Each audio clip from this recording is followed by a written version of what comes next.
This November will be the first time Lonnie White and Rokia Garbo will be old enough to vote in the presidential election. And just the second time Malik Poole and Mosin Shora will cast a presidential ballot. None are planning to vote for Joe Biden or Donald Trump. If I were to vote tomorrow, I wouldn't vote, period. Ideally, I would like to vote third party. I will vote for an independent candidate. I'm considering either voting for Claudia de la Cruz or Cornel West at this point. If there is no substantive policy change when it comes to the genocide in Gaza, then there's not really a discussion for me. When we met at this barbecue restaurant in Atlanta, all four told me they were raised and originally registered as Democrats.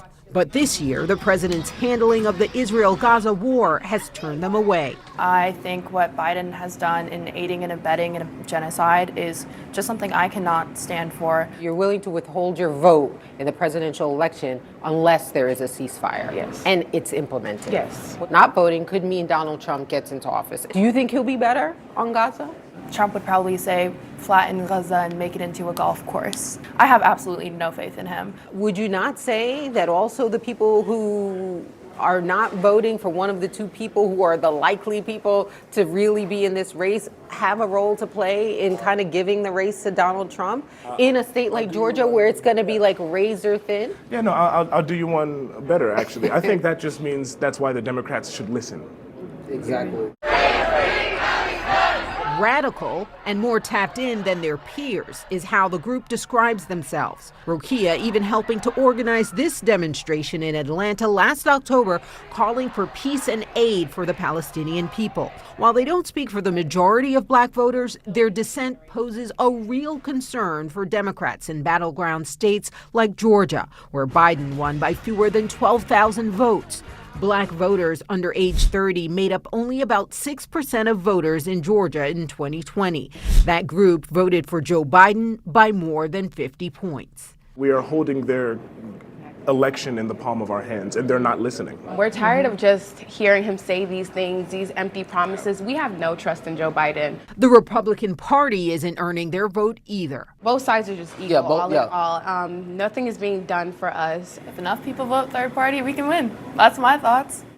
President Biden's campaign has touted his success on key issues affecting young voters, including student loan forgiveness, lowering unemployment, and tackling inflation.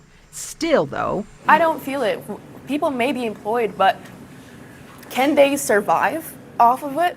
The federal minimum wage has stayed the same since 2009. I was 5 in 2009. I'm 20 years old now. Right? I work at Goodwill now for $12 an hour. and cost of living keeps increasing, especially here. What could President Biden do to change your mind as far as how you'll vote in November? Call for a permanent ceasefire and actually implement it. I would like us to stop giving aid to Israel. If he doesn't get elected, that is his fault. That's not our fault. That's not the black voters here. That's not X, Y, and Z. No, it's on him.